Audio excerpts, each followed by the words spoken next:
Stop playing with us. Hey, all that DEI goofiness you talking about, man. Stop playing. Give us our props. Stop messing with our history.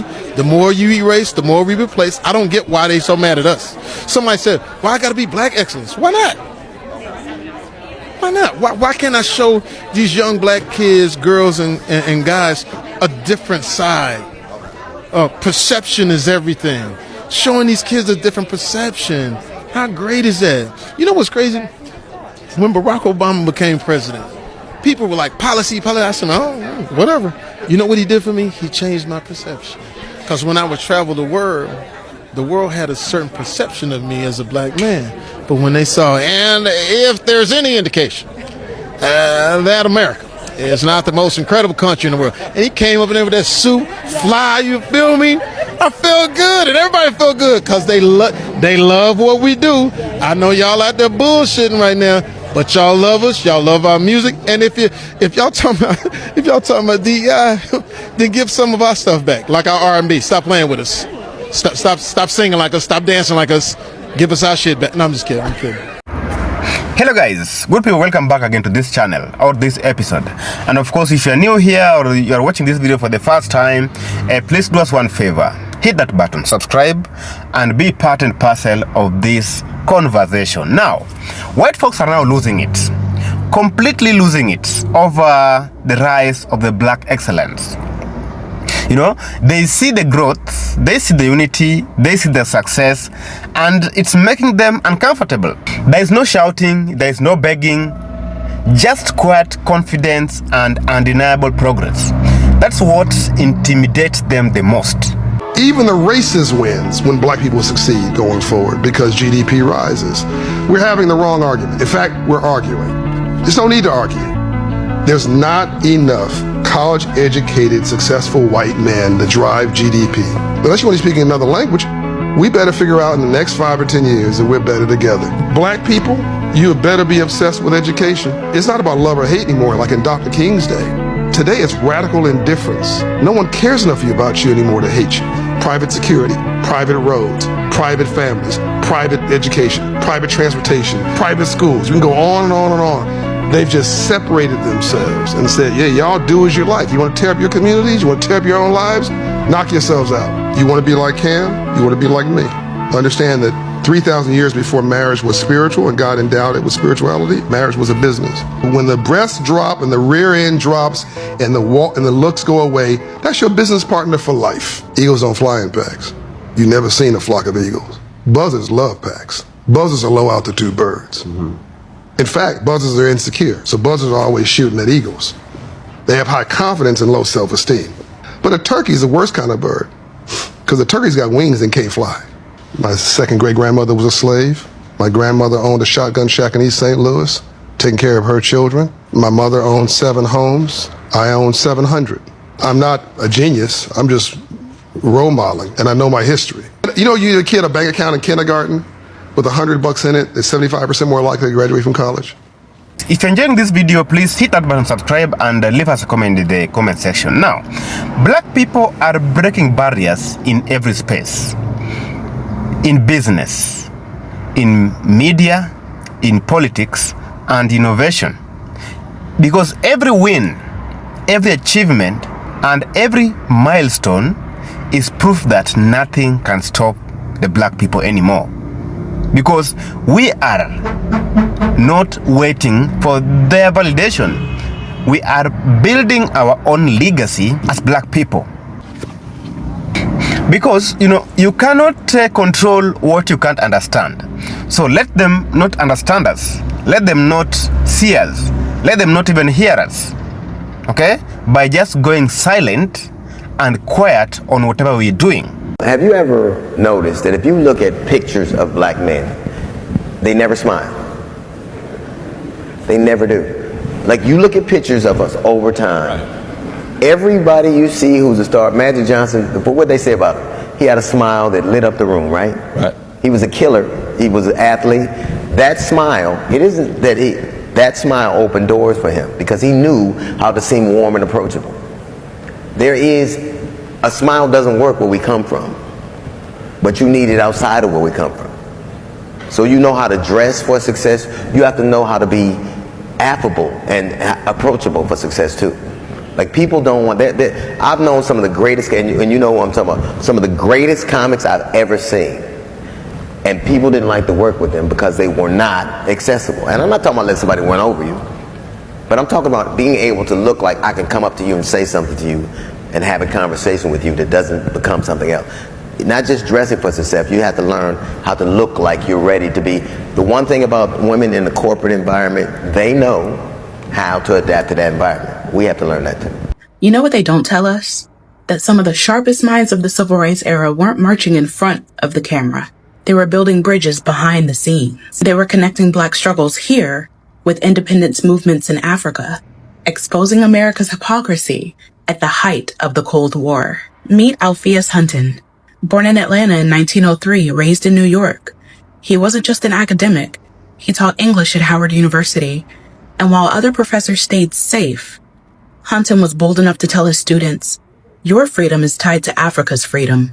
He worked with the Council on African American Affairs alongside Paul Robeson and W.E.B. Du Bois, organizations the government tried to smear as communist fronts because they dared to support African liberation movements while Jim Crow was still running this country. He wrote constantly, pushing out pamphlets, reports, essays, laying bare how colonialism abroad and racism at home were two sides of the same coin. In 1941, when the Council on African Affairs was thriving, Hunton became its education director. But by the 1950s, the FBI had him under constant watch. He was jailed for refusing to hand over records. He lost his Howard job. His reputation was trashed. And still, he kept organizing, kept writing, kept teaching Black people that our fight wasn't just about buses and lunch counters. It was global. Hunton eventually left the U.S., working in Ghana and later Zambia, spending his last year supporting African independence on the ground. Think about that. A Black professor, stripped of his career in America, finding refuge in Africa because this country couldn't stomach his truth. So no, the civil rights movement wasn't just about integration. He taught us that the struggle was bigger than borders. And that's exactly why they tried to erase him. Say his name, Alpheus Hunton. White people need to learn how to challenge authority instead of challenging minorities. Okay? Now wait, listen.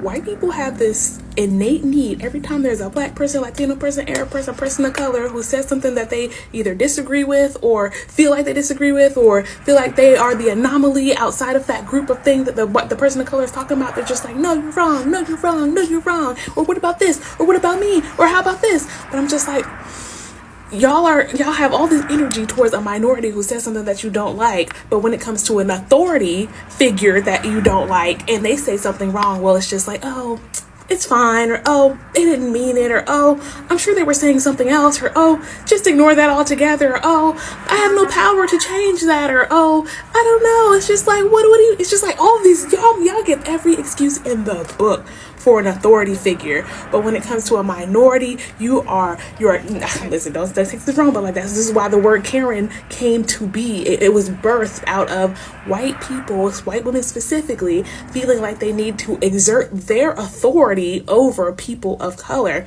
And that's what it is. It's like, I feel like white people, they have, and I heard this from White Woman Whisperer, she was talking about how white people have authority, like they always feel like they're the father to the father or an authority figure to the authority figure, and they feel like inherently in their hearts that they are an authority figure to people of color. And so they feel like they have this divine right to correct people of color whenever they feel like a person of color is wrong or needs correcting.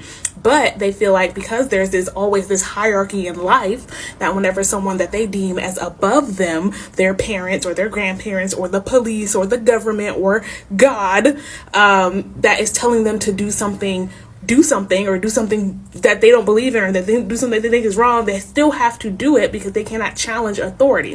And that's why they also get so upset when people of color push back on them, because inside of them they see that as someone who is in a position of less authority pushing back on them, the authority. Are y'all listening?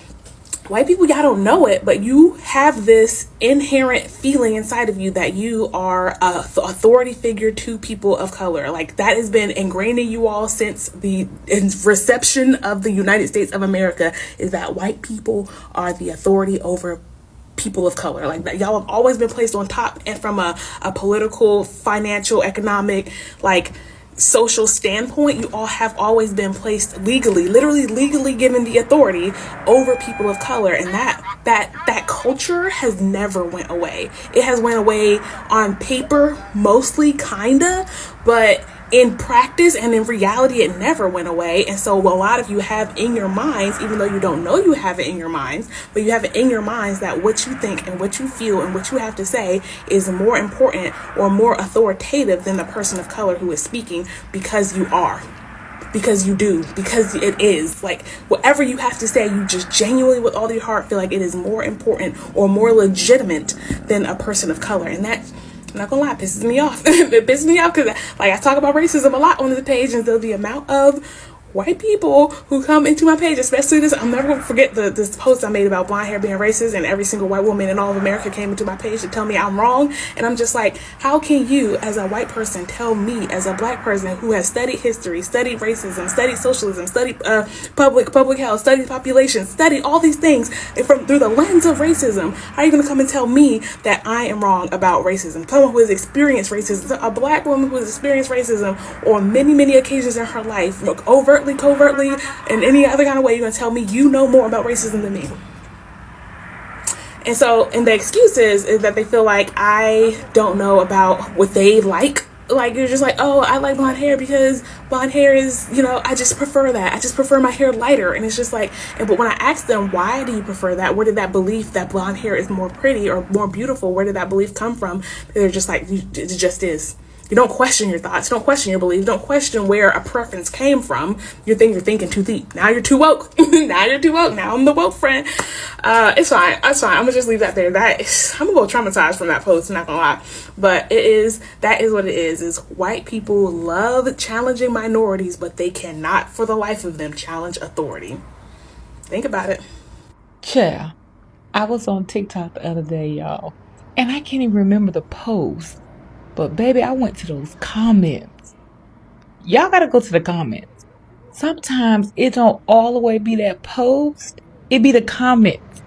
So fast forward, I go down in the comments, and this person said,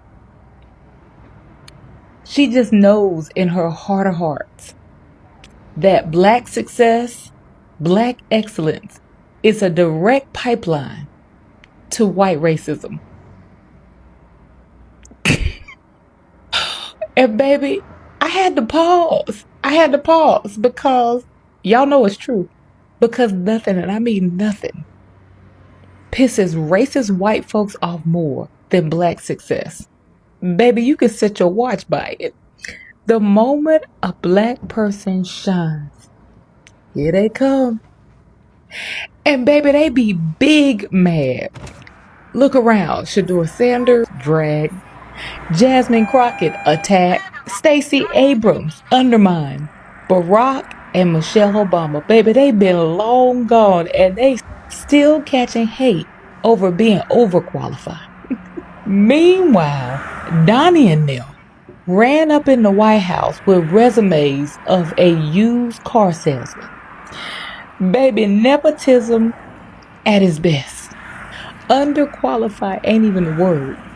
But when it's us, baby, they gonna twist that story, twist that narrative, and tie themselves in knots trying to convince the world that we don't belong. And why though? Because deep down inside, they know, baby, they could never. We've done more with less. We thrive in a system that is built for our demise. And baby, they could never. That's why their brain short circuits with rage. That's why their comments overflow with vitriol. And honestly, y'all, I love that for us. I do. Because every time that rage gets out of hand is proof that our excellence is undeniable. So happy Black History 365, y'all. Keep shining, keep winning. Because our success will always expose their mediocrity. See y'all next time. As white people, Is our deepest fear that we are inadequate? Or is our deepest fear that Black excellence is powerful beyond measure? It is their light, not their darkness, that most frightens us. We ask ourselves, who are they to be brilliant, gorgeous, talented, fabulous? Actually, who are they not to be? Look honestly, and you will see how they demonstrate love as a reflection of our unwarranted hate. Our playing God does not serve the world. There is nothing enlightened about positioning ourselves and controlling the narrative so that Black and brown folks feel insecure around us. We are all meant to shine as children do. We were born to manifest the glory of the Spirit that is within us.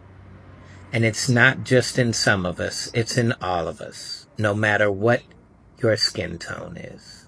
And as we let our own light shine, by atoning for and repairing the harm of our ways, as we learn to serve and see the true greatness of Aboriginal and Indigenous cultures and human beings around us, we unconsciously give white people around the planet the permission to do the same.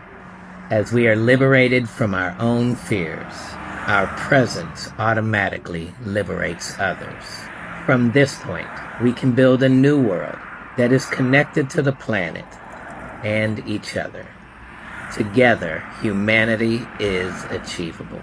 Why do white people resent Black excellence? Let's talk about it. Not all white people are racist, obviously, but there is a specific subset for whom Black excellence seems like a personal affront to them, right? It really bothers them when Black people succeed. The 13th Amendment emancipated enslaved Black Americans in 1865, and then the Jim Crow laws kind of wrapped up with the passing of the Civil Rights Act in 1964. So if we do the math, that's about 61 years in which Black Americans were able to strive for success in any sort of meaningful way without like the constraints of the law pulling them down. 61 years. If we compare that to white Americans who besieged a land already owned and occupied by Indigenous Americans, we'll put that around 1620 when, the Mayflower came here, then that gives them about 425 years to establish success in this country.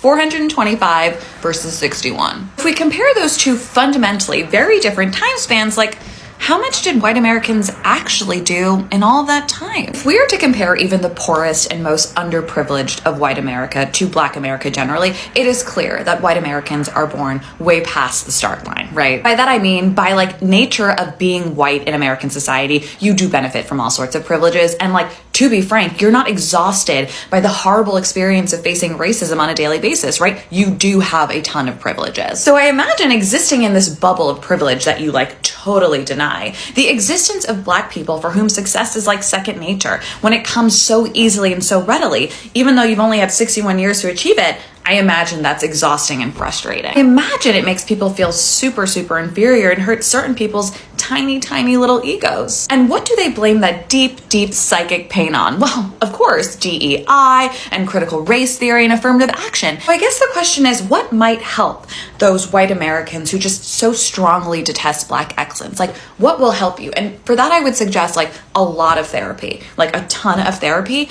And I would also just suggest that we open the schools, right? We teach people history. Yeah, maybe? Okay, bye! They can't stand to see people getting their value from within. You know how many white people have asked why are they've literally, I've seen it in the comments, I've seen it in videos of white people saying, Black people, how do you get your joy? How are you so happy? Why, we know that we've oppressed you for all this time. How do you still stand up and smile and dance? They want us, and that's not to say that they want us to, well, some of them certainly want us to not be happy, but even the ones who do not actively try to make sure we're not happy, they feel like we should be unhappy, and so they ask, why are you so happy?